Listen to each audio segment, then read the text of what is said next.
Spoilers theme song. The Major Spoilers podcast is on the air. But I think after all that hot furniture talk, we should probably say, welcome to the Major Spoilers podcast, issue 1148. Thank you so much for downloading and checking us out this week. This is a general topic episode. General topic. And if you were wondering what I meant by all that hot furniture discussion, then you need to get over to the Major Spoilers Patreon page. We talk about furniture for 30 minutes.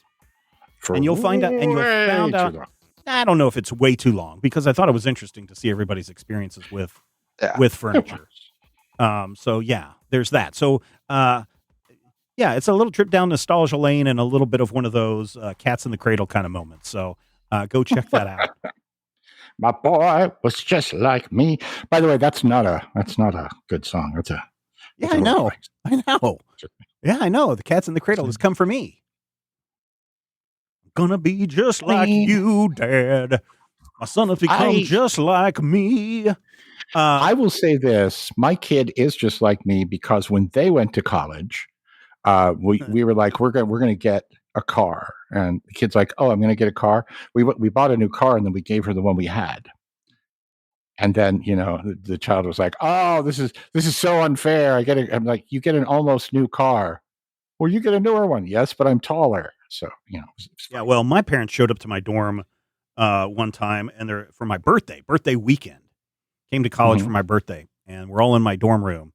And they're like, we bought you a car. And I'm like, oh, are you guys serious? Because when I came to college, I didn't have a car. Because, you can just walk wherever you need to go. You're just going to be on campus. It's not like you ever need to leave campus.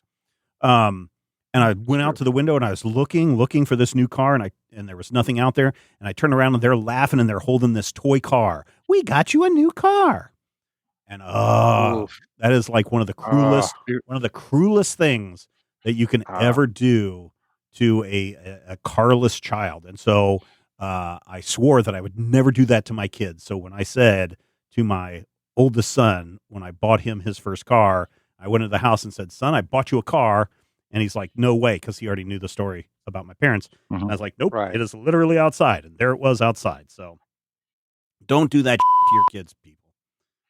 I definitely, I know someone who kind of that happened to them. Their mom went out and bought them a car. They're like, I bought you a car. It's like, great. It's like, all right, your first payment is next month. It's like, oh, then you didn't buy me a car. You just put me on the hook for a car. Yeah, no, for this car that I bought him, I had just enough money in my account to just pay for the car flat out. It wasn't a new car. It's a 2006. He doesn't drive it anymore, which that's a whole other story. Yeah. It was a 2006 BMW Z4. And I was like, oh, man, I cannot pass up. I mean, at the time, it was less than 20 years old. It's still less than 20 years old. But it's like $8,000. And it's like, $8,000 for this car? And it had less than 70,000 miles on it? No way can I pass that up. So, yeah. Now it's my car. Is the Z4 the little convertible? Yeah. It's a cool car. Yeah, I think I drove one of those. It's pretty low to the ground. Yeah, one of my friends you probably wouldn't have driven it. You probably wouldn't have driven it in college because the Z4 line didn't come out until like 2003. Yeah, I guess it would have been. It would have been around 2004. One of my friends got really plastered on a night out, and she was not willing to leave her expensive BMW in a parking lot, so I drove it home for her. Yeah. And it did bring up the important question, what do I put on the other foot? Yeah. No, those are tiny cars. Those are tiny cars. Really they are hard to get in and out of, unless you're flexible, like me. Hey, a real quick, Rodrigo, you asked a question about what parts I had replaced on my astrophotography setup. Oh, sure, yeah. I don't know if you've had a chance to listen to the VIP no, I haven't. chat. Because I think, do you listen to it? Do you and your wife listen to it? I think your wife listens to it. Sometimes. Okay. Well, this month is a very important one. I try for to have some. Yeah, I try to have some Steven time. I listen to chunks of the book reviews that you do, but I don't read very much, so I haven't read the books. So I just listen for a while, and I'm like, oh, there's Steven and Dr. Will. That's fine. Anyway, let's listen to something else. So you'd asked a question about having to replace stuff, and I basically was like, well, people can go listen to the VIP chat over at patreon.com/major spoilers for that. But I remember just today, there was a time that I literally had to replace one part on my mount because it was making, as it was trying to rotate into position, I kept hearing this like click, click, click, click, click sound. I was like, well, that's not good. And it took me a few days, but I finally opened it up and found a belt where one of the teeth had either come loose because it's just a rubber belt, either had come loose or had actually been manufactured wrong, and it had finally caught up to the gears and everything. And so I did just contact the company that I bought the telescope from and said, here's the issue. And I showed them videos and everything, and they're like, oh yeah, that's a belt. I was like, is that something you sell? And they're like, we'll do you one better. We'll just send you 2 replacement belts. And they sent that to me, and I installed it, and I haven't had, knock on wood, because I don't want to get jinxed. I haven't had a problem with that mount since then. So that is the nice thing about working with like specialty stuff, right? Like usually they're pretty reasonable about things like that. They can be, although that is often the times when I notice that for BMW, for example, hey, I need to replace. What did I have to replace? What did I have to replace? Oh, when I was fixing after the youngest first hour of driving the BMW wrecked it, and I was trying to replace everything myself. And it's like, yes, I need to replace this one undersplash guard, and it shouldn't be that expensive. Oh no, $450 for this one splash guard. I'm like, there's got to be a cheaper solution. And so I went with the non-manufacturer recommended knockoff part for like $50. And it's just like, yeah. That belt could have been very expensive. They could have said, oh yeah, we can send you this replacement belt. It'll be $64, or I should say $7. One time I took my car in because the water was leaking in through the windshield / door assembly. Yep. And they looked at it and they were like, okay, well, here's like all the stuff that needs to happen to it. And I'm like, okay. And then they were like, that'll be $200. And I'm like, wow, that's pretty good. Okay. And then I took it home and started happening again, and I brought it back, and it's like, turns out them checking it out was $200, not like in any way like fixing it. They just told me what needed to be done. Yeah. It was like, probably would have been thousands of dollars to. Yes. No, it's probably just some weather stripping stuff that needed to be replaced. Yeah, it doesn't matter. I just stick my gum on it, and it's fine. Yeah, that's electric tape. Yeah, we loaded up the kids' car with electric tape when they were in college just to hold the doors on. Works fine. Yeah. I am interested in Jujutsu Kaisen. Yes. Jujutsu Kaisen is an anime. It is good times. I'm caught up to season 2. This is on Netflix or Crunchyroll or? I am watching it on Crunchyroll. I'm pretty sure. So it's 2 seasons with like a movie in between the 2 seasons. Okay. So pretty sure Netflix has at least season 1 and the movie, but I think maybe only Crunchyroll has the 3rd or the 2nd season. Okay. I really enjoy it. I really enjoy shonen anime, but there's a lot of stuff about anime in general that I find annoying. Just tropes and stuff like that. And Jujutsu Kaisen has like a very low amount of it. Like the main character isn't an awful perv. There's not a lot of fan service. In fact, there's very little fan service. In fact, there's so little of it that recently there was like kind of a thing, and I found it extremely jarring. And the animation is really excellent, right? It's just like when the Stakuga kicks, it gets really, really intense, looks really good. It's all very readable. So it's I've been having a really good time with it. I guess season 3 is gonna come out soon, or there's gonna be maybe another movie. Um, so that's kind of what I've been doing. The thing that might throw one off if you sit down and you're like, I'm gonna watch season 1, then the movie, then season 2, is that it's not all in chronological order. Oh. So it's like to watch it in chronological order, you'd have to watch the first quarter of season 2, then the movie, then season 1, then jump back at where you were on season 2 to finish it off. And you might say like, well, maybe I'll do that, but it's created in such a way that it assumes that you're going to be watching it in episode order rather than chronological order. So if you try to watch it in chronological order the very first time, you might be confused because they don't explain things the first, like, quote unquote, the first time they happen. They will explain things, 6 episodes from now when that character was originally introduced. So I would say definitely it's something that I'm thinking of doing maybe when season 3 comes out, is to go back and watch it chronologically. So Because I think that would be fun. Remind me what this storyline is about. So the premise is that starts in a very similar place to a lot of things. Did you know that every year there's thousands of people that go missing? Well, the reason for that is not just because, like there's like kidnappings and also people get lost in the forest and stuff. It's because of curses. You see, there's these things called curses. Sometimes people curse each other.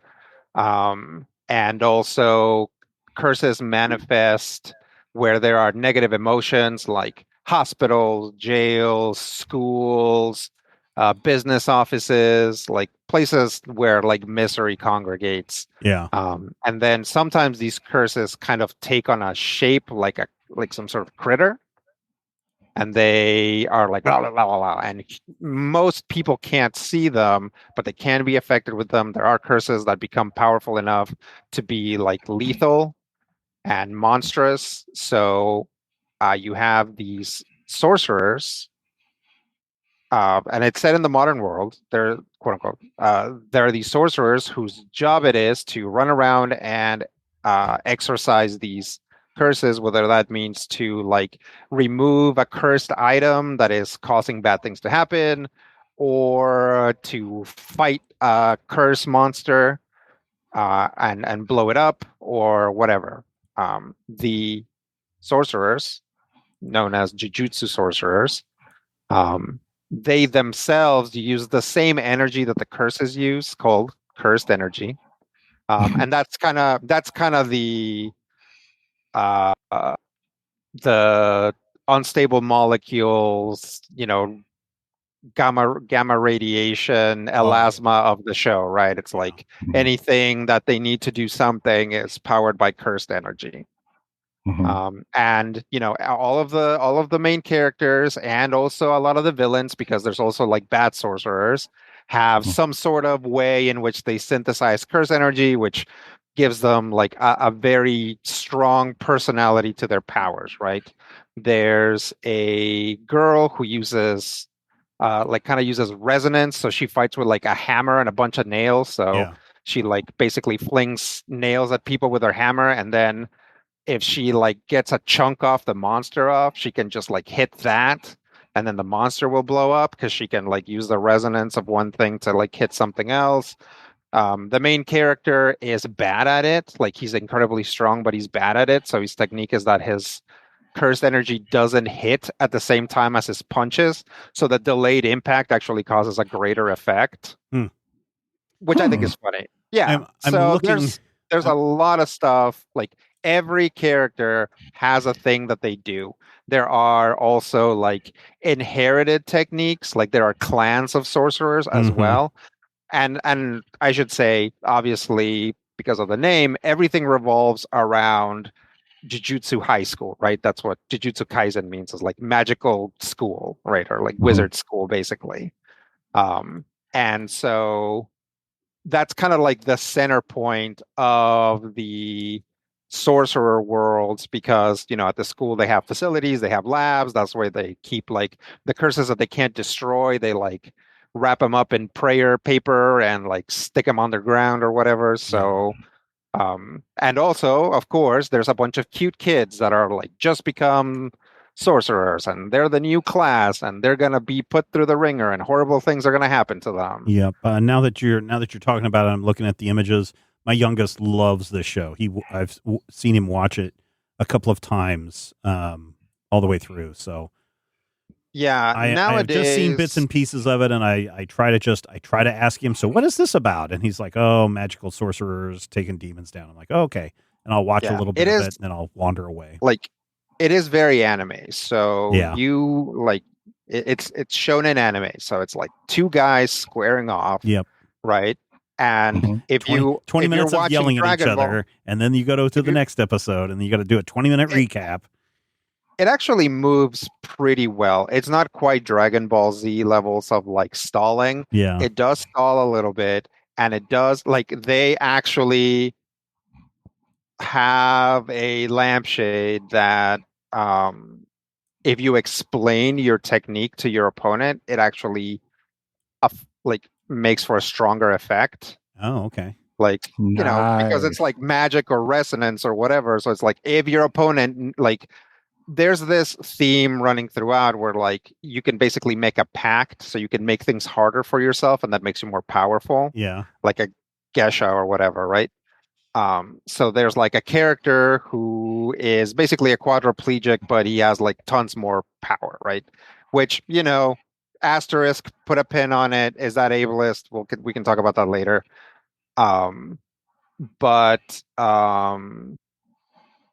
So that's one of the things, right? If you explain your technique to someone, now they are more likely to be affected by it, or the effect on them could be higher because like understanding it is a thing, and maybe because you put yourself now at a disadvantage by explaining how it works, like you've now made a pact that makes it a little bit stronger. So there's a lot of fun stuff like that.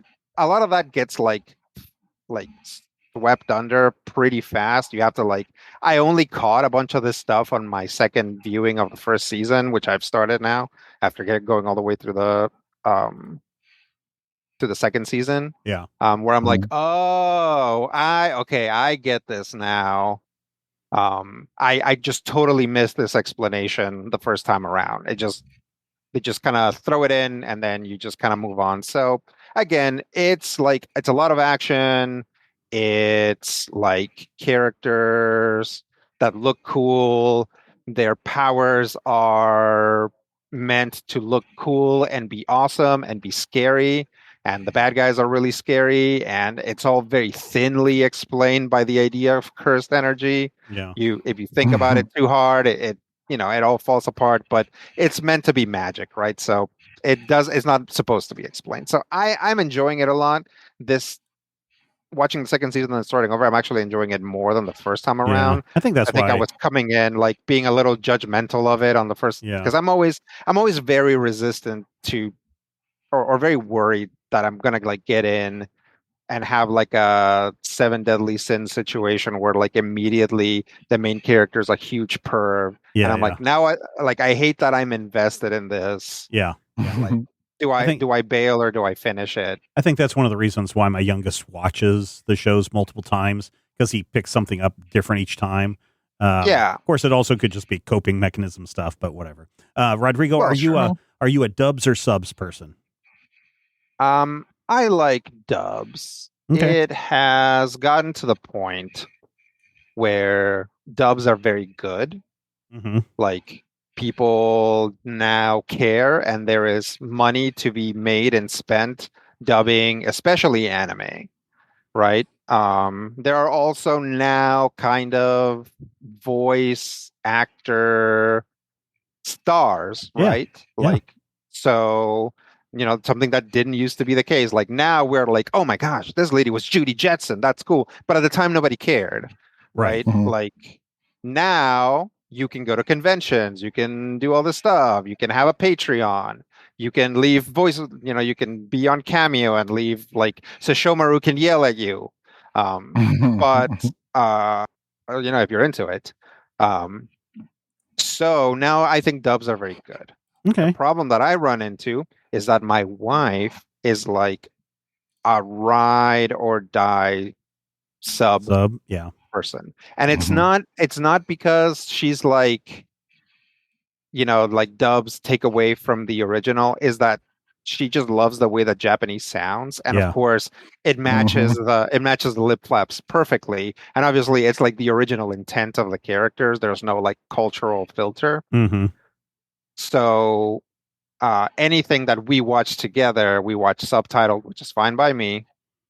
But I do prefer dubs because I have attention issues sometimes, and it actually helps me more to pay attention to what's happening if I can look away from it every once in a while. And if I have to read it on screen, then I have to focus a lot harder, and that ends up being counterproductive. Like I end up getting tired. Yep. Matthew, dubs or subs? And always subs. And the reason why is when I started watching Super Sentai, the Super Sentai dubs were done by a specific group of people or a specific like subgroup of people who were super into, no pun intended, the Sentai. And Gokaiger, which is one of my favorites, has a character who's very rude. And his code name, or his name is actually Marvelous, but his catchphrase is Hade ni Kuze, which basically means let's make a show of it or let's show off. Literally, it could mean let's crush them. But you have, that thing, and there's a point where he will be snotty and he'll yell at people, and he will yell things that are in context meant to be, oh, the hecking heck and you guys suck. And this particular group of dubbers dubbed it as literally F you. And I'm just like, that's not what he said. That is in no way what he said. And you don't even need to actually know contextually. You can see that he did not just say F you to the villain. I mean, I get that you want to be a big, edgy, tough guy and everything, but come the heck on. Yeah. Plus, I don't know if you know this, but voice performances are awesome. And you could be like transformed by the voice. You could be like, oh man, look how awesome this guy sounds. Or, look how amazing this woman sounds. I like it. It doesn't really matter to me. I can go either way.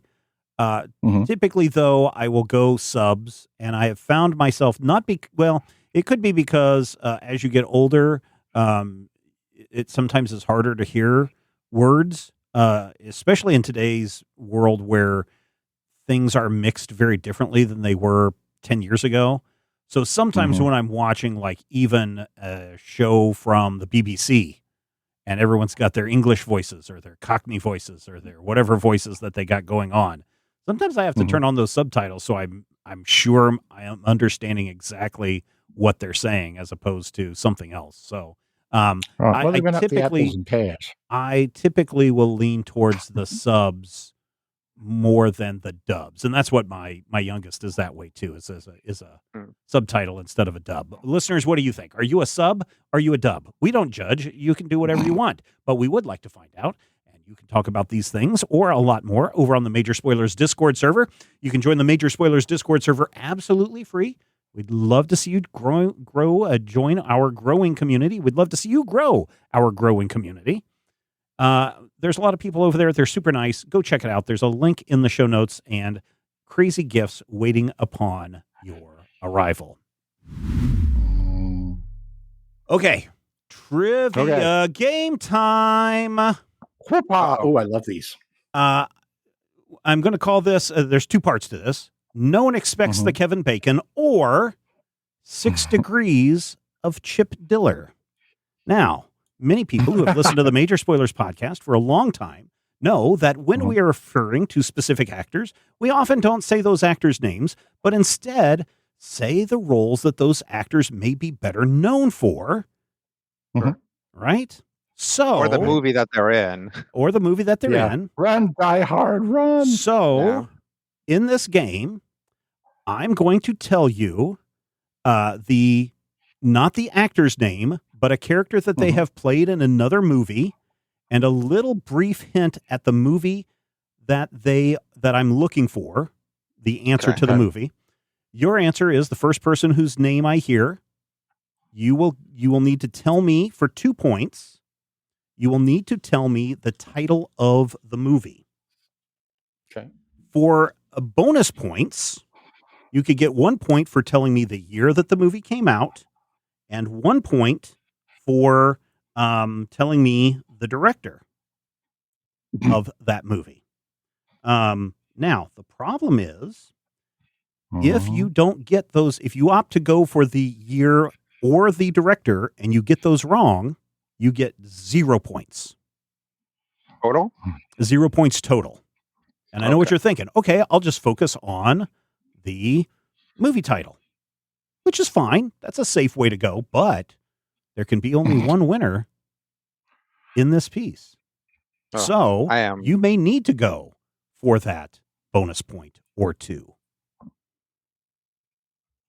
Any questions on the game? I don't think so. All right, we're drinking the milk. Stop selling the cow. Let's start off pretty simple. With question 1, the Human Torch and Coraline hunt for a secret super serum. Rodrigo. Captain America. Captain America. The Human Civil Torch? War. Nope, incorrect. Matthew, you have a chance to steal. I can't remember who voiced Coraline. I'm going to say that movie that you love. What's it called? Push. That is correct. Would you like to go for? Would you like to go for bonus points and give me the year and the director? I feel like we've had this discussion so many times. I mean, you can say I don't know. I know the year. I don't know the director. Would you like to go for the year? Like to go for the bonus points. Yes. What was the year? What's year? 2009. Correct. Okay.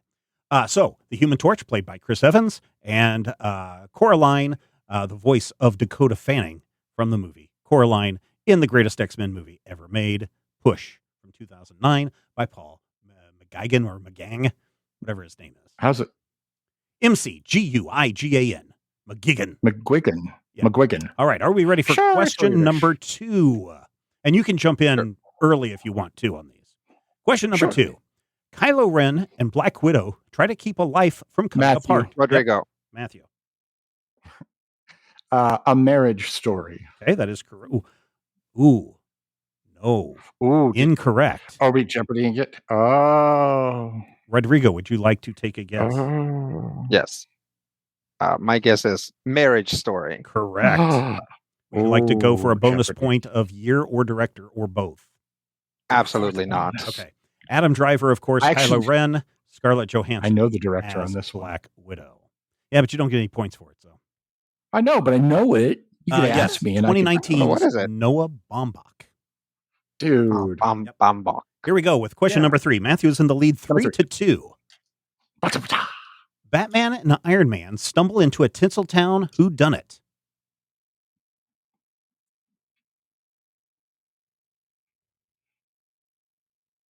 Batman and Iron Man stumble into a Tinseltown whodunit.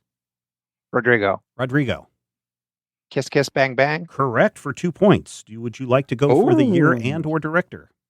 No, I'm so bad at those. Okay, so Kiss Kiss Bang Bang 2005, directed by Shane Black, starring Batman Val Kilmer and Iron Man Robert Downey Jr. See, that was a trick because there's too many Batsmen. There's so many Batmen. There are, right? Right? All right, we're going into question number 4. Rodrigo in the lead by 1 point. The question is, Iron Man, the Hulk, and Mysterio track a serial killer who just might be Roger Rabbit. Rodrigo. Zodiac, correct. Would you like to go for a year or director? Pass. Okay. David Fincher, 2007. Iron Man, of course, Robert Downey Jr., the Hulk, what's his face? Mysterio, the other guy, and Roger Rabbit is, of course, Roger Rabbit. Yeah. Fleischer. Charles Fleischer. Gyllenhaal and which Hulk? The Norton or No. Ruffalo? It's Ruffalo. Mark Ruffalo. Yeah, Ruffalo. All right. Jake Gyllenhaal is, and Charles Fleischer is the voice of Roger Rabbit. Okay, question number 5. Mm-hmm. The Grandmaster and Walter White help a kid search for a very good friend.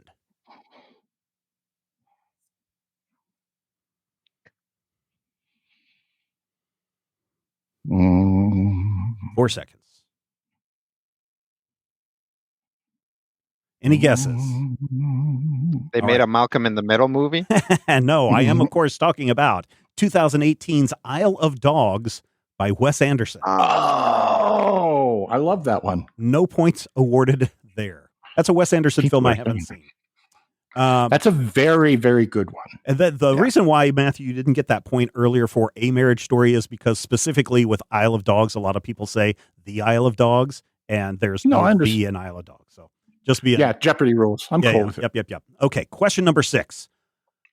Wolverine and Batman escalate a rivalry of disappearing cats. Matthew. The Prestige. Okay, that's correct for the name of the movie. You want to go for a year and a director? See, this is one where I know the director, but not the year. You can do, so the thing is, you don't have to do the year and the director. You can do either or. Okay, well, it's a Nolan movie, a Christopher Nolan movie. Okay, very good. Correct. Came out in 2006, The Prestige. Very good. It is tied up. We are currently tied up. That's why those bonus points are good there. Here we go with question number 7.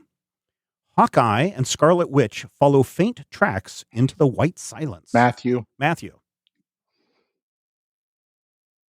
Hansel and Gretel Vampire Hunters? No, incorrect. Rodrigo. Okay. Hansel and Gretel? No, incorrect.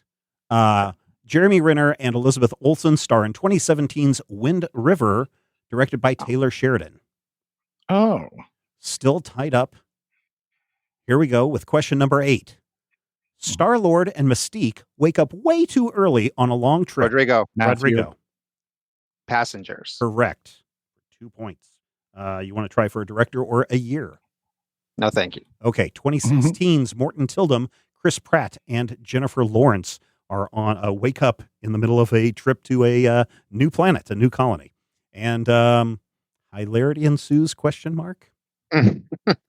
Dude, I mean, it's more like it's like a terror, it's like a thriller story. It becomes more of a horror story than a rom-com. It really is like a weird incel stalker tale by the end. It's just, question number 9. Spider-Man and Batman get real dark in Appalachian Gothic. This is one that I was even stumped on.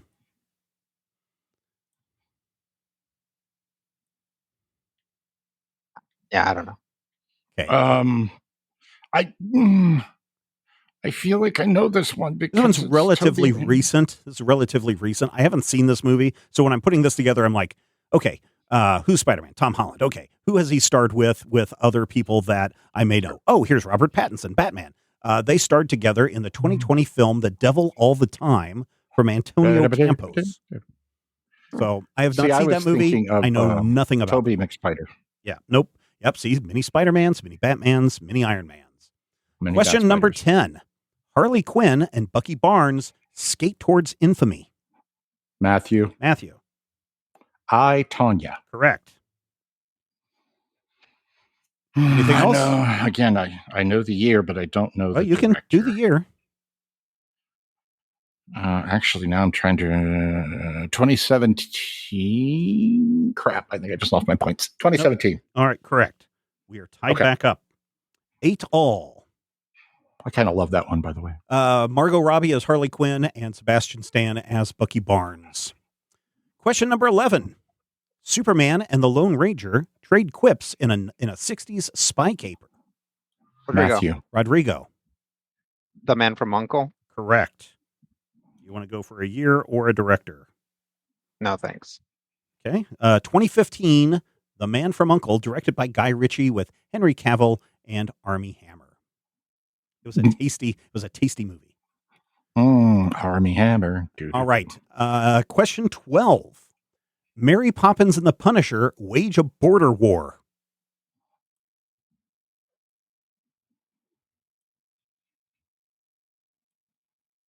I feel like there's a Mary Poppins remake that I haven't heard about. Mary Yeah, Poppins. I know who it is, but I don't know the movie. Okay. 3, 2. 2015's Sicario, directed by Denis Villeneuve. This stars Josh Brolin, Benicio del Toro, and now I'm forgetting the woman who was played Mary Poppins in Mary Poppins Returns. Emily Blunt. Emily Blunt, that's who it is, correct. Yep. All right, She's married to Jim from The Office. No points awarded there. Let's see. Whoops, sorry. 1, 2. Rodrigo at 10, Matthew at 8. Question number 13.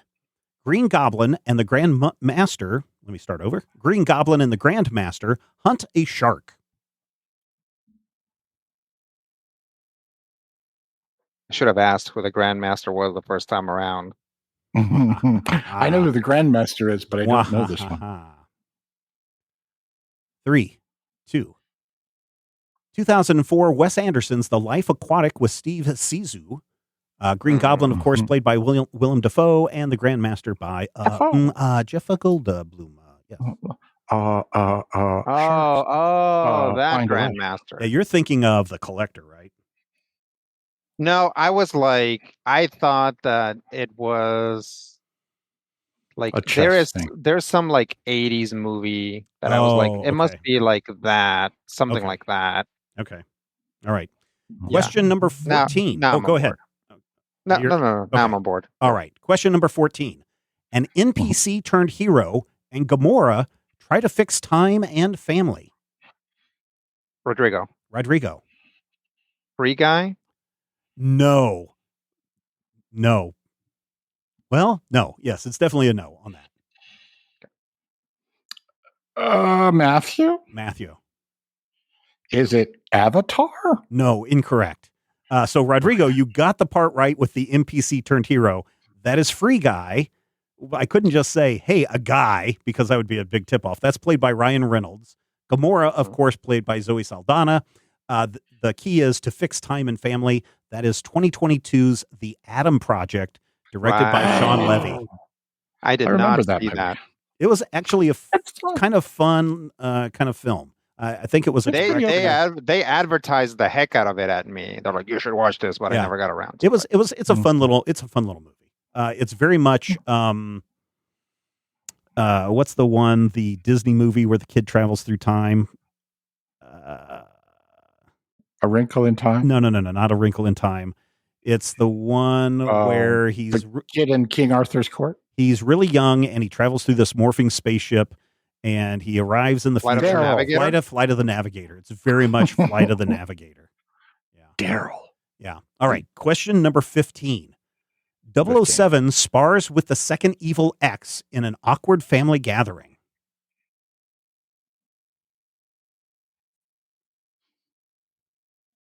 Matthew. Knives Out. Correct. Nice. Would you like to go for bonus points? No, because I can't remember either. 2019's Ryan Johnson, 007, of course, played by Daniel Craig. And the second evil X is Chris Evans from Scott Pilgrim. Scott Pilgrim. Yeah. Yep. I thought that would be the giveaway for you, Rodrigo. It should have been, but I got hung up on what Pierce Brosnan has been doing recently. Well, I saw a rumor that he would be the next 007, but he sadly is not, although he'd be very good at it.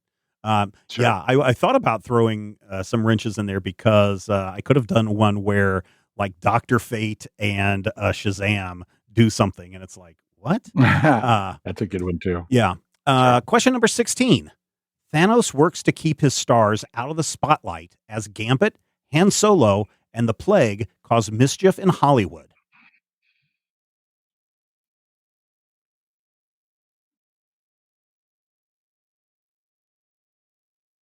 This one I'm kind of proud of. I think I know them. Rodrigo. Hail Caesar? Correct for 2 points. Oh. Do you know the year or the director? ... Director.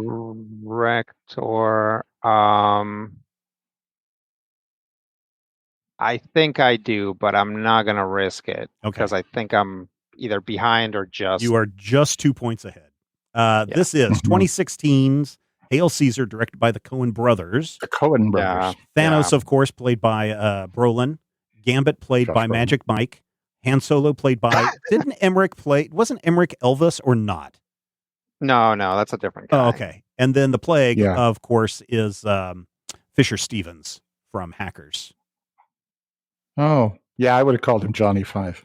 Yeah, well, no, because technically he's not Johnny Five, so you would have to use his name from the movie, which is, he's got 2 different names in the 2 different movies, or at least that's what the IMDb credits list him as, 2 different last names. He's Uncle Owen, right? I don't think so. Is he? No, he is. He's Uncle Owen in the prequels. Oh, okay. No. No, that's a different guy. That's the guy from The Great Gatsby. Oh. All right. Final question. Mm-hmm. Batman and Green Goblin go insane together. Matthew. The Lighthouse. Okay. That ties it up. Can you give me either the director or the year? I think I can do... You can do one or both. Go for it. 2019. 2019, correct. So Matthew wins by 1 point. Robert Eggers does that. That was a very close game. What'd you guys think? That was good. That's fun. I like that. Yeah, I've been thinking about this for a couple of weeks now, putting them together, because that's, when we do talk, I'm like, oh yeah, that one movie with Kylo Ren and The Thing and Harley Quinn and The Thing. And so Harley Quinn goes skating while no, there's a harder version. So what I did, just because I was like, hey, do these read right? I ran this through ChatGPT, and ChatGPT was like, oh, this is good, but would you like a harder version of this game? And I was like, no. I was like, okay, tell me what you got. Show me what you got. So let's go to,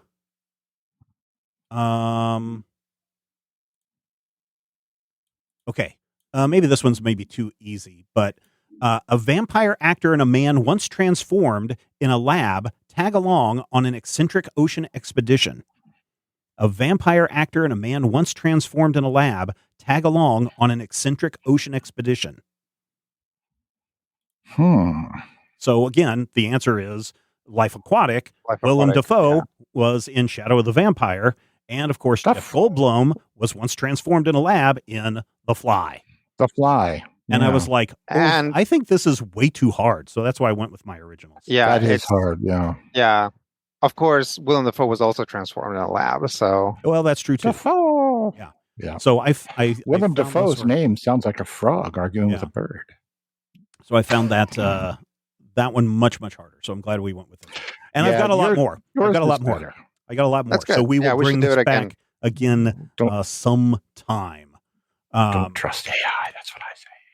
Oh no! I mean, this gave me the correct questions, but it was just changing it around a great deal. Which again, it's still the correct answer, but I think the questions, when you don't drop in the, if I had said Grundlefly, if we had said Green Goblin and Grundlefly, that would still fall into the way that we do it on the show, as opposed to saying, oh yeah, that one guy that got transformed into a fly. That's a lot different. You discovered that Earth girls were easy. Yeah, but see, you have to use their character's name. That's why I was also trying to make it as pop culture-y as possible. This really kind of came together. Earth girls are easy. This really came together last night when I was watching Zodiac again, and my wife always forgets what movie I'm watching. Like, she always walks in and she forgets that it's Zodiac, because like the first 20 minutes is just Zodiac going around and brutally killing people. And she's sitting in the other room. She's like, what the heck are you watching? And I'm like, 2007's David Fincher's Zodiac. If you watch, you'll see Iron Man, the Hulk, Goose, Mysterio, Roger Rabbit. And there's a couple of it. That movie is packed with like, there's a cat in it. That guy's Goose is in it, and Roger Rabbit. Yeah. Yeah, I think he's talking about Anthony Edwards, who played Goose. Yeah. Oh, wait, you were making a joke. My bad. Yeah. There's just so many people in Zodiac. It's crazy. Like Drew Carey's I mean, brother is a suspect. Oh, nice. Trying to think Like, who else is in there. This weekend, I watched a movie where Han Solo was a cop and the Sorcerer Supreme was a principal while Thanos tried to figure out what happened to his son. And it turns out he was eaten by sharks. Yeah, Weapons is an interesting movie. It is a trippy movie. Everybody in my like family that. said and watched that and just went, I like that movie a lot. It was not what I was expecting. And then at the end, it was very satisfying, but also very traumatizing. Right. And it Rashomon so well because it started out feeling all movie of the week. And by the end, it was something entirely different. But the stuff was there all along. Hadn't. And was I right about who the villain looks like? Yes, you were. Which is unfortunate, right? It's just so unfortunate. It is. Hey, dear listeners, if you love this this trivia game, we'd love to do it with you again. And of course, we enjoy making shows for you every week. But unlike the superheroes we mentioned in the trivia game, we don't have billionaire benefactors funding our adventures each week with you. And that's where you come in. Join our Patreon for just $5 a month, and you'll get bonus shows, early access, and other cool perks that make you feel like you're part of the Major Spoilers team. So head over to patreon.com/Major Spoilers and become a hero of the podcast today. I'm trying to think what I like. So I watched Zodiac last night. Mm-hmm. So in October on the Twitters, I've been doing, a horror movie a day kind of thing. Like, hey, here's a horror movie to watch for Halloween, horror movie 2025. For November, I am doing Noirvember. And so each day will be a new noir film for people to check out. That's pretty cool. Yeah. And so I think today was Double Indemnity. And Double Indemnity from 1944. Brick was on the 3rd. Devil in a Blue Dress was day 1, and The Big Lebowski was day 2. So that's what I have so far. When do we get Elliot Gould as Sam Spade?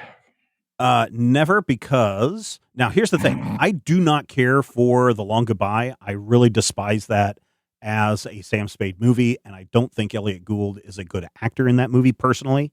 A lot of people love The Long Goodbye. I do not. That being said, I've watched this movie like 4 or 5 times now because each time I watch it, I'm like, what do people find fascinating about this? So I have to keep going back and watching it to find out what am I missing? It's the same stupid song again and again and again. It's the same I don't like Elliot Gould doing blackface in the movie.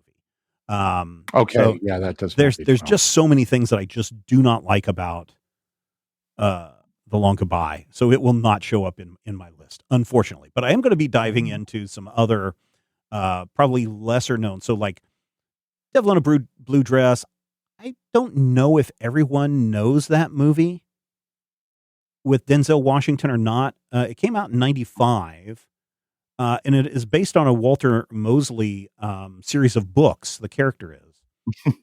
And I like Walter Mosley. And I find that stuff very fascinating. I don't think I've ever seen that one. It's a pretty cool one. It's set in post-World War II. Denzel Washington has come back from the war, and this is at a time when people were actually able to afford houses, black families. And so he gets mixed up in a political scandal involving a white woman. And it's I can't tell you anymore, but she is in a blue dress. And it's very good. It's very good. And she is a bit of a devil. So, yeah. She's the titular devil, if you would. Then there is Brick, of course, which is one that I'm still not completely sold on. It's another one that's a Rian Johnson film that has Third Rock from the Sun in it. I think it's Third Rock from the Sun. And I'm just like, it feels like a slap in the face to noir stuff to have these. It feels like, you remember this movie when we were a kid that came out that had, was it Scott Baio and Bugsy Willie Malone? Ames. Do you remember Bugsy Malone? Yeah. That's one that is, as a kid's film, if you watch it as a kid, you're like, oh, this is a fun movie. No, it's not. It's got Chachi in it, right? Oh no, it is Scott Baio. Yeah, it's got Scott Baio. Baio is Chachi and Jodie Foster in it.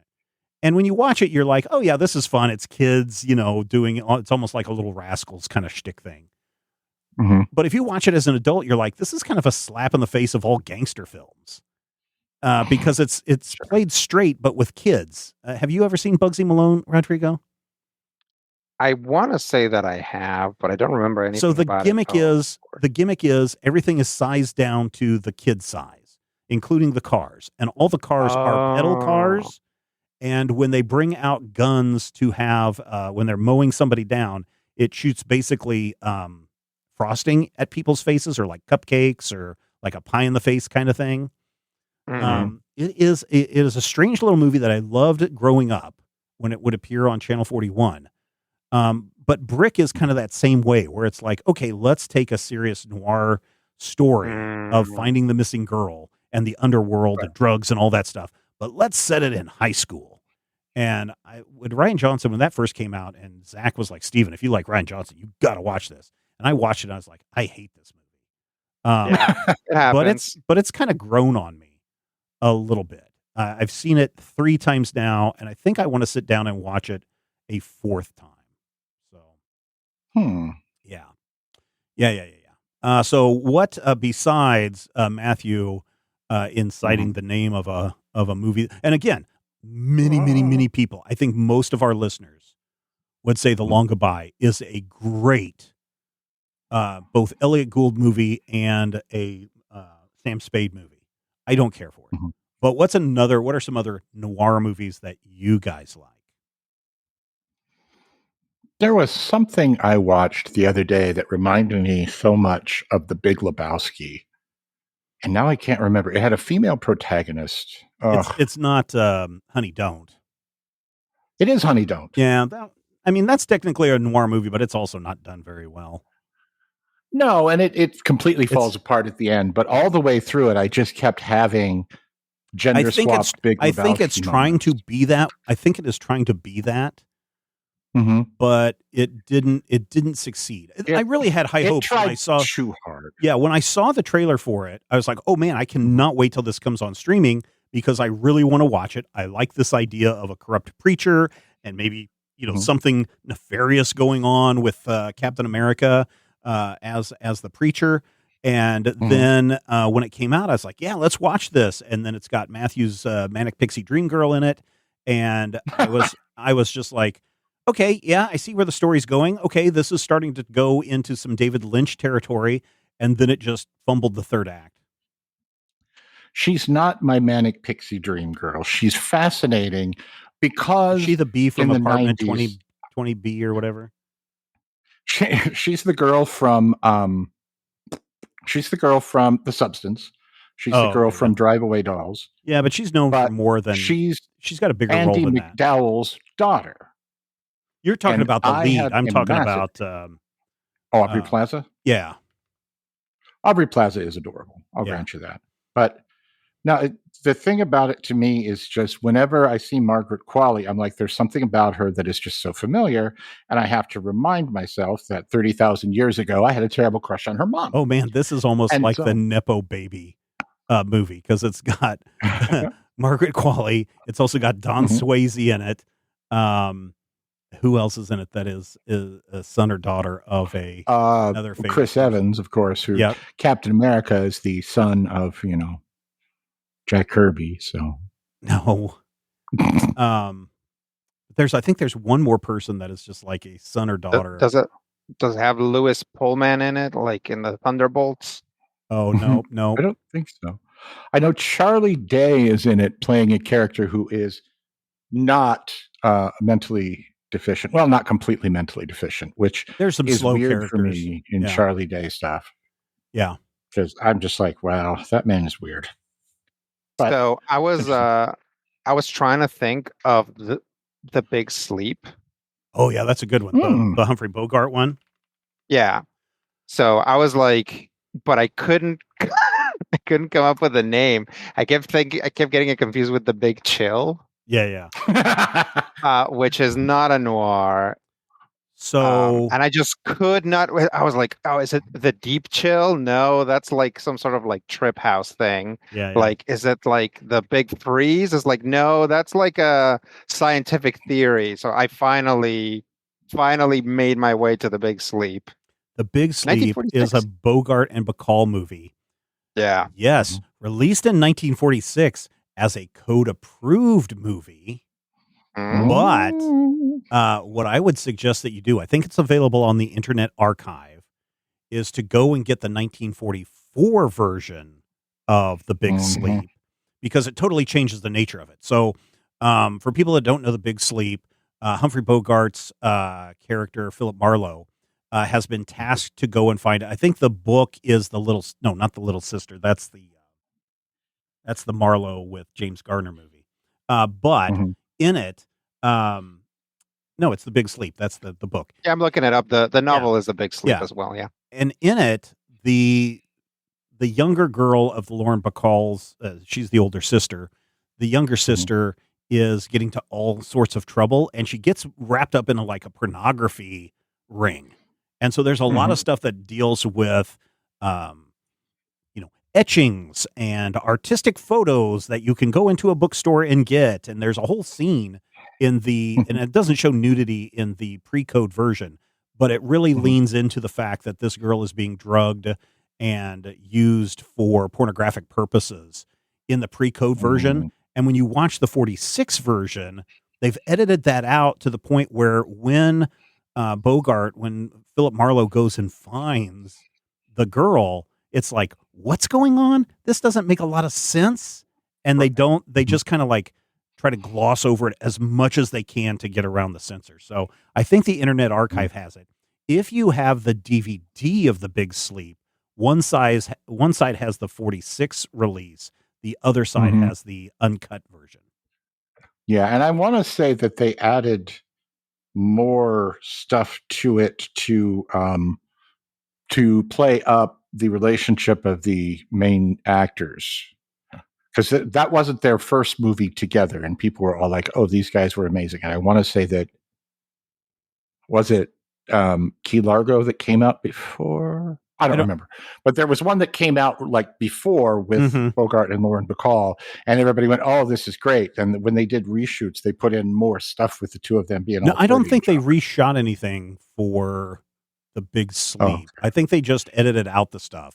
So looking here on Wikipedia, it says that there were reshoots. It also says that they got married somewhere in the interim. Yeah. Oh, they were hot for one another. I didn't know they got married. I thought she married Tyrone Power. Unless when it says they both. Let me see. Oh, did they get married to each other?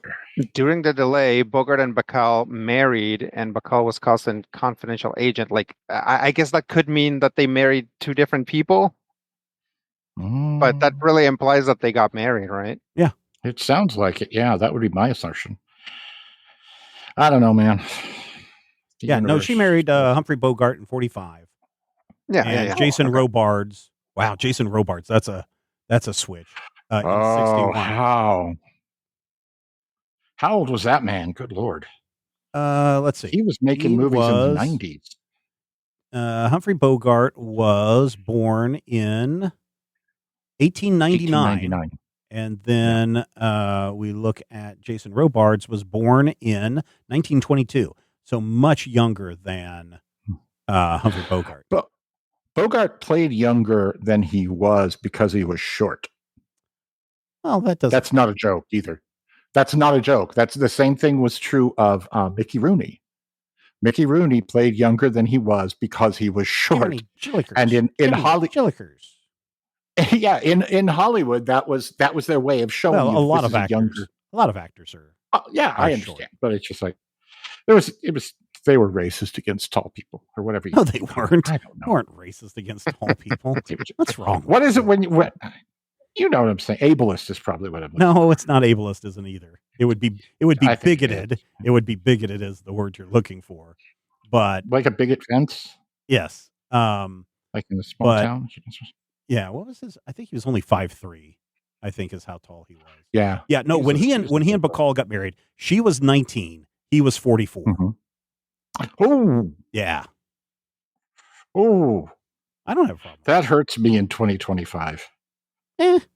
I mean, I don't feel like a 25-year gap is necessarily a huge issue. I mean, if she was underage, I would have a problem with it. But you know, 19, she's an adult I and she mean, can do what she wants. the human brain doesn't stop functioning and growing until you're like 27. Or in Matthew's case, 55. 19. Still growing. Still growing after all these years. All right. So be on the lookout for more Noir-Vember titles throughout the month. The Big Sleep is going to be on there, Rodrigo, because I do like that movie so much. Yeah. So, let's see. What movie did Rodrigo? You already talked about Jujutsu Kaisen, but is there another movie that you watched recently? I feel like there was, but now I'm blanking on it. Other than the Jujutsu Kaisen movie. Yeah. I want to go watch the Chainsaw Man movie. Oh yeah, came out But last week or 2 weeks ago. Yeah, I don't. No. It's also a continuation. Like that's what they're doing now. Is they'll do a season of a show, and then they'll do a movie, and then they'll do another season, and then they'll do a movie. They've done it twice Hunter x with Hunter.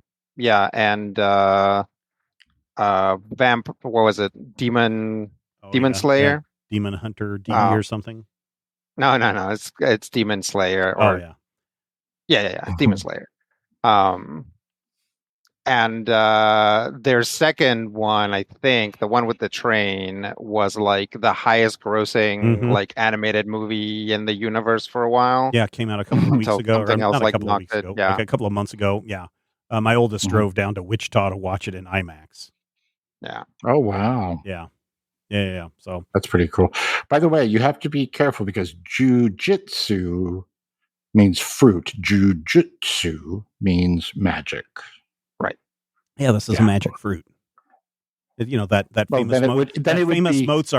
famous Mozart opera, The Magic Fruit. I remember that's my favorite volume of the Smurfs. Oh, so let me ask you this, because I have zero interest in this. You know they are remaking Amadeus. Oh, are they? Yes, the classic tale that was captured in film way back in the 1980s. They are remaking that. I believe as a streaming movie. I don't remember if it is going to theaters or not. Oh no, this is a limited TV series. It will be premiering on Sky in December of 2025. Stars William Sharp as Wolfgang Amadeus Mozart and Paul Bettany. You may know him as the Vision, as Antonio Salieri. I know him as Geoffrey Chaucer, but that's okay too. I know him as Jarvis. Also, Paul Bettany, married to the suit lady from Spider-Man. Yes. I think that's a funny. I always find that funny that the voice of Jarvis and the voice of Spider-Man's suit in real life are married. Jennifer Connelly and Paul Bettany. Yeah, Jennifer. Do you think Connelly. they did that? Do they think they did that on purpose? I don't know, because it is such a such a deep Easter egg that. But it's such a Kevin Feige kind of nerdy thing to do. Maybe I just find that when I made that connection, I was just like, oh my God, this is so brilliant. That reminds me, there is a movie that I watched recently, Captain America, the Red Hulker, Rolk Fight the Power. Yeah. That movie was New World Order. A movie that happened. Yeah, New World Order. Yeah. I thought it was really weird. Yes. That they recast Jennifer Connelly. So they cast Liv Tyler as Betty Banner, but she's but she was the original Betty. She was in the original Norton. She was Betty from the Norton Hulk movie. Oh, was she? Yeah. Oh, I guess I didn't Yeah. recast her then. Oh, I got it backwards then. I thought Connolly was that Betty. Never mind. I guess I didn't recast Connolly. her. Yeah, Connolly was the Betty from the Ang Lee Hulk, where the Hulk was I see. the All other right. Betty. Okay. Yeah. Because we didn't keep either Hulk, now I always get them confused. Yeah. Yeah. I think even though one Hulk isn't technically in continuity. I mean, that's a whole rights issue thing. The story of the Incredible Hulk and the story of Hulk are pretty similar. I mean, if you just pretend they're the same story and one of them took place on it makes sense. Oh, sure. Yeah, I no, I had that backwards. My apologies to the entire Marvel machinery. I thought you guys screwed up this movie, and I guess it's fine then. Yeah, no, that was the thing that I was waiting, because I didn't think that Liv Tyler was interested in returning as Betty Brant, and then when she shows up, I was just like, whoa, they actually got her to reprise her role from like a movie that wasn't even part of the Marvel Studios universe, because she was part of the Universal Pictures release. To quote Sir Laurence Olivier, "Money, dear boy." Well, Yes, it's also to quote Jaws 3, I never saw the movie, but I get to see the house that my mother-in-law lives in from it. That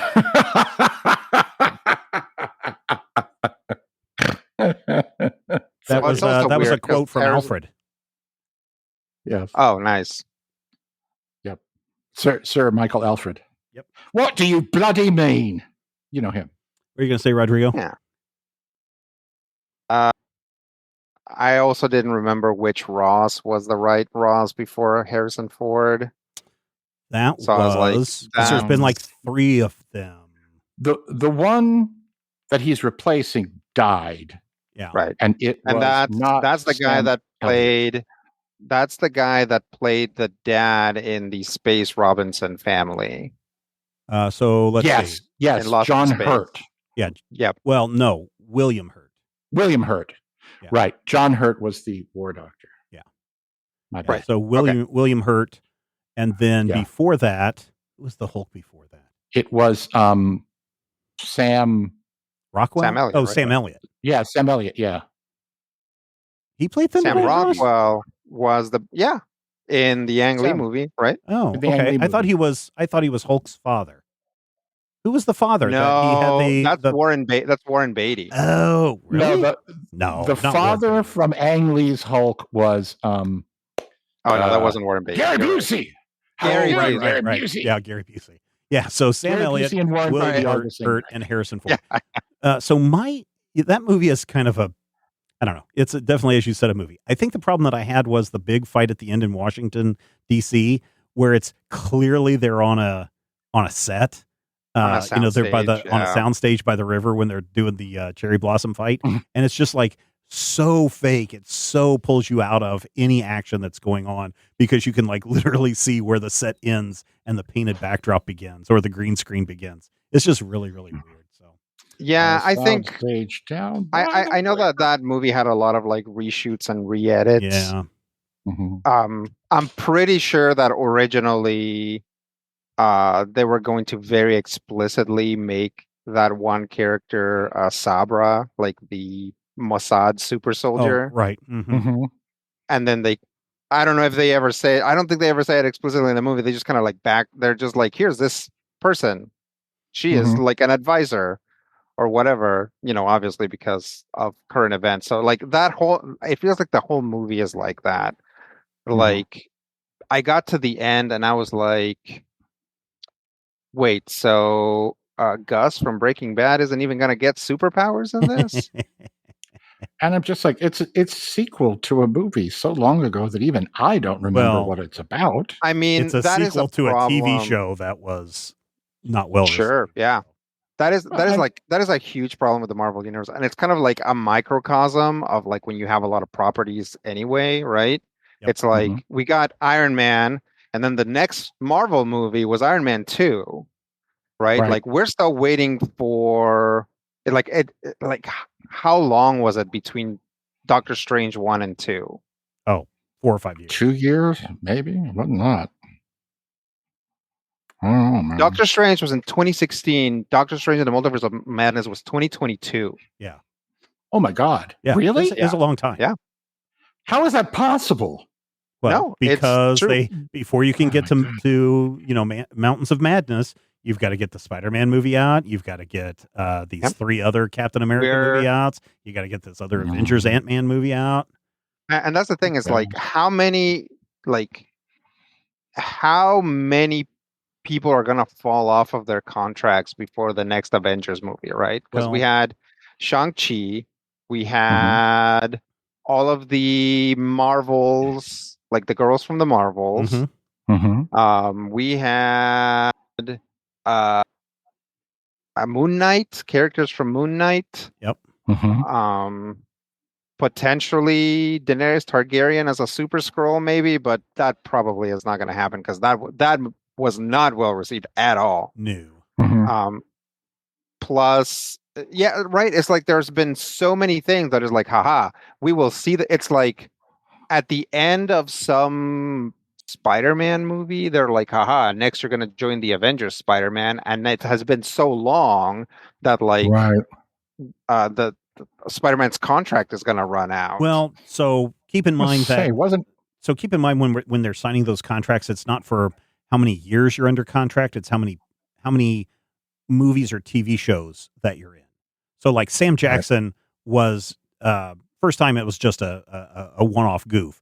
But then they're like, oh no, we need Sam Jackson to be Nick Fury through all these movies. So we are signing him to a 10-picture deal. And so if you go and you count up all of the appearances, the last time we see Nick Fury, I believe, was in Secret War. And that was the last time that we saw him because did that come after the Marvel? That's after his contract came out, was up. That was his 10th. That was his 10th appearance. Well, so Secret Invasion, Endgame, right? Right. We haven't seen Secret War yet. No, I mean whatever the Secret Invasion. The TV Secret Invasion. Yeah, that was his 10th appearance. So Endgame is 2019, and then we had Spider-Man European Vacation, and we had Black Widow and Shang-Chi, and then we had Spider-Man and his Amazing Spider Friends, and then we had another Doctor Strange, and then we had another Thor, and then we had another Black Panther. I feel like there's something in there, and then another Ant-Man. What am I thinking? Yeah, a couple Ant-Mans, Guardians of the Galaxies, and all Eternals, Guardians of the Galaxy, the Marvels. So I think part of the thing is that everybody who was already extant at that point was in Infinity War / Endgame, right? Right. So it kind of feels like Doctor Strange 2 is Infinity War. It kind of feels like Spider-Man 2 or 3 is Infinity War, right? Like Black Panther 2, like because these characters actually either in the first one or second one have like kind of major roles. It kind of that's I think why it feels so it seems so weird that it took so long for the next Doctor Strange movie, as we were experiencing it temporally. Right. We got to see Doctor Strange again in Infinity War. There was something with Barry Keoghan. I don't know who that is. He's the little creepy dude. Dang it. The kid from Star Trek? That's Ron Howard's brother. No, the little Irish creepy dude from the Banshees of Istififta. Eternals. Where does Eternals fall in this? Eternals came out after, so it's like Endgame, right? That's 2021. The line. Then right. Yeah, then Spider-Man Far From Home, Black Widow, Shang-Chi, and then Eternals. Okay. Because Eternals made me feel like a racist. Why? Because I saw all of the things for Eternals, and I saw Don Lee, the actor who plays Gilgamesh. Yeah. And my brain went, oh, that's Benedict Wong. Oh. Benedict Wong is going to be in Eternals. And I'm like, how is this? This is kind of cool, because I think right about that same time, Benedict Wong had done his amazing arc in She-Hulk, where he and Madison were watching shows on DVR together, and she's like, I mean, Wongers. Yeah, I love that. I mean, you can get someone confused. It happens. I know, but it's just you know how it is. Yeah. If you're worried about being a racist about Eternals, all you have to do is like it, because the premise of Eternals is racist. True, very true. And So you is a can't be. movie. Fortunately, you can't be more racist than the premise of Eternals. I think the premise of Eternals is let's get as many of these Game of Thrones guys in the Marvel universe as possible. Eternals to me really seems like a movie they put together specifically to get a bunch of people into the Marvel universe. Yes. They pitched it to Salma Hayek, they pitched it to Angelina Jolie, they pitched it to Rob Stark, or I don't know which Stark. Yeah. One of the Jon Starks. Snow, who knows nothing. Well, no, now I'm thinking of some. No, yeah, both. Yeah, Jon Snow is also in it. Jon Snow is the black white. Yeah. So they're both in it. So yeah, they just pitched it to all these people that were either hot, or I think maybe were like, hey, agent, get me into the MCU.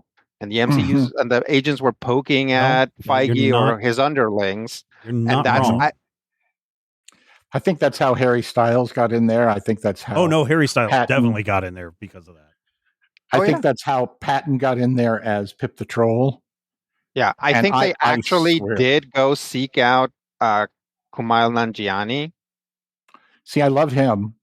Yeah, he's super fun. He's the best part of that movie. He is the best part of that movie, yeah. And he also has like the dumbest power in that movie. But he's a lot of fun. But the thing about it is his character of Kingo, while as racist as the other Eternals, is somehow less racist than the actual Kingo Sunen from the comics. Oh yeah. So I'm just like, yes, that's good. You fixed. So we've got 3 movies coming up, and we're going to end it on this one. So quick answers. We've got 3 movies coming up: Spider-Man: Brand New Day, Avengers: Doomsday, and Avengers: Secret Wars. Which one are you most interested in seeing?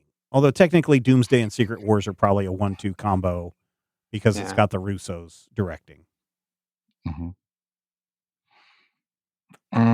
Probably Secret War. Okay. Because the Russos they did all the Avengers movies.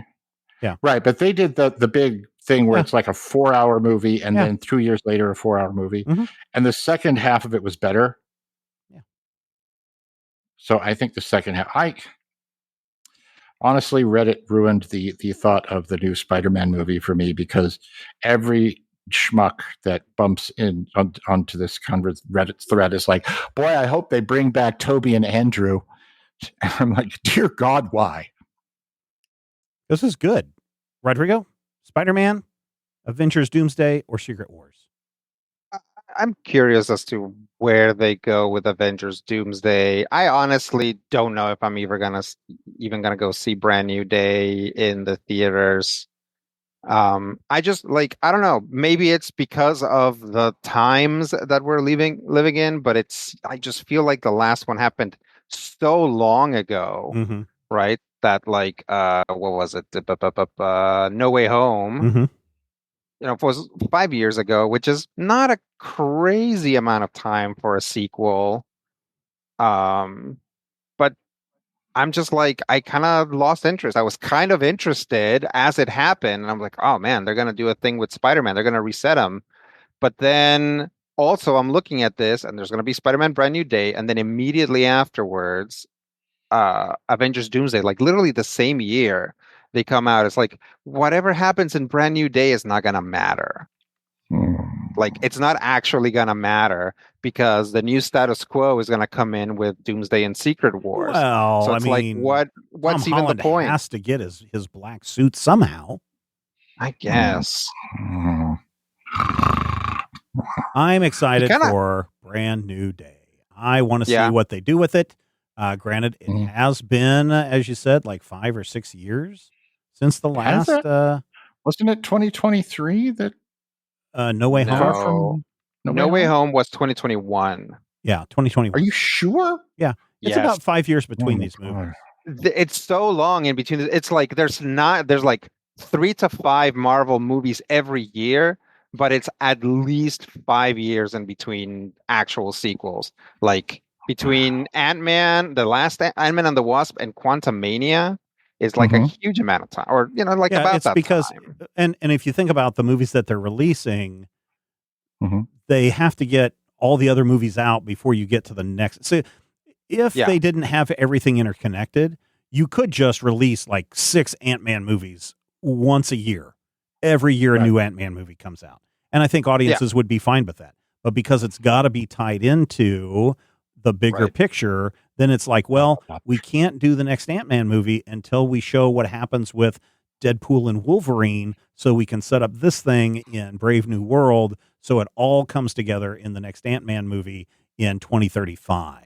And Paul Rudd will still look 22. So I really think that the big winners here are people like Benedict Wong and Samuel L. Jackson, the people that are playing these like secondary roles that can just be slotted into movies and TV shows. Right? It's like Wong was just in She-Hulk, right? Like as the same character. And it's like, why is this character here? It's like, because we thought it would be funny and Benedict Wong was available, right? Yeah, and because they've got to get him in for 10 movies, or 10. Yeah, so the TV shows count as part of the contract appearances. So characters, like main characters, especially if there's like not a lot of interest, right? It's like, again, at the end of Eternals, it's like, haha, stand by for the Black Knight, right? It's like, there's no indication at all that the Black Knight's going to happen, and Blade, happen at all. And Blade, right? Like Blade is like off again now, so poor Blade. Anyway. We're probably wrapping it up. Yep, we need to wrap it up. Thanks everybody for checking us out this week. If you found value in the show, then we'd love for you to join us on our Patreon page, where you can find even more fun, including the Major Spoilers Podcast pre-show, where we talk about furniture and moving. Yeah, believe me, it's worth the listen. Again, find out more. Patreon.com/Major Spoilers. And until next time, remember, we love comics, and we know you do too, and we will talk with you soon. If I had the X-ray vision of a Superman, I could save a few bucks and stand around and read through the covers of the comics on the stand. But although every other page would be backwards, I suppose I could still read the evens and the odds. Well, I don't know. Guess I haven't thought this all the way through. Plus, as soon as the comic book store guy knew, they kicked my butt out on the corner. What a major spoiler. What a major spoiler. Think about a better way. If I was hulking green or gray, I could just bust through that brick wall, take their comic books away. But then the little meat would deal with all the tanks and bombs and guns. Have you ever tried to read a series with all that going on? Guess I need to rethink this plan. How would I back and board my comics with such huge hands? Guess I already told ya. What a major spoiler. What a major spoiler. Yeah, yeah, yeah. What a major spoiler. What a major spoiler. If I'm stark raving rich like a man of iron, I might not be surprised to find that I might actually have the heart cold to follow an entire storyline. But would I really even need to read up on all those escapades? I mean, who needs such distractions when your sister's such a babe? But the downside is such a beast, being shot up in a fun bee in the Middle East with a gang sign throwing soldier. What a major spoiler. What a major spoiler. Yeah, yeah, yeah. What a major spoiler. Whoa, whoa, whoa, whoa. What a major spoiler. This podcast is copyright 2025 by Major Spoilers Entertainment, LLC.